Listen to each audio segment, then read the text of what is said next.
Hello viewers, তো এই ভিডিওটা স্কিপ না করে শেষ পর্যন্ত দেখো, কারণ এই ভিডিওটি তোমার জীবনের প্রতিটা মুহূর্তকে বদলে দেবে।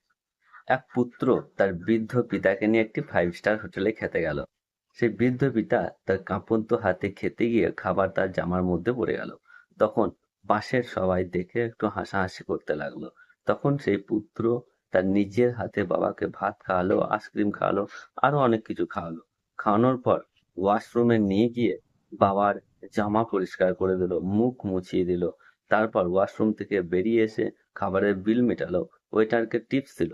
তারপর যখন বেরিয়ে যাচ্ছে তখন পিছন থেকে কেউ একজন বলে উঠল, বাবা, তুমি কিছু রেখে যাচ্ছ? তখন সেই পুত্র বলে, না বাবা, আমি তো কিছুই রেখে যাচ্ছি না, আমি তো বাইকের চাবিও নিয়েছি, মানি ব্যাগও নিয়েছি। তখন সেই ব্যক্তি বলল, না বাবা, তুমি দুটো জিনিস রেখে যাচ্ছ। এক হচ্ছে আমাদের মতো বৃদ্ধ বাবাদের জন্য একটা আশা, যে না, পৃথিবীতে এখনো এমন সন্তানও আছে।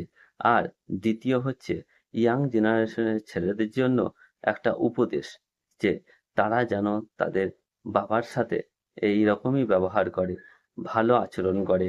কারণ তারা যখন ছোট ছিল তখন বাবা মা ঠিক এইরকম ভাবেই তাদেরকে খাইয়েছে, দাইয়েছে, তাদেরকে লালন পালন করেছে। তাই বাবার বয়স হয়ে যাওয়া মানে কখনো সেই সন্তানরা যেন ভাবে না যে বয়স হয়ে গেছে, এদের দ্বারাই কোনো কিছু হবে না, তাদেরকে অবহেলার চোখে যেন না দেখে।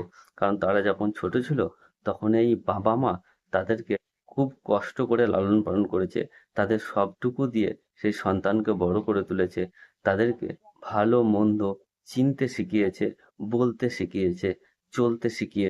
তাই প্রত্যেকটি সন্তানেরই কর্তব্য যেন তার পিতামাতা যতই বয়স্ক হয়ে যাক, যতই বৃদ্ধ হয়ে যাক, যেন তাদেরকে ভালো চোখে দেখে, তাদের সেবা যত্ন করে। বাবা মার জন্যই তুমি দুনিয়ার আলো দেখতে পেয়েছো। আর এখানেই প্রতিটা সন্তান তার বাবা মার কাছে ঋণী। ভালো দিয়ে রাখ। তো এই ধরনের আরো সুন্দর ভিডিও পেতে আমার চ্যানেলটি সাবস্ক্রাইব করে রাখুন।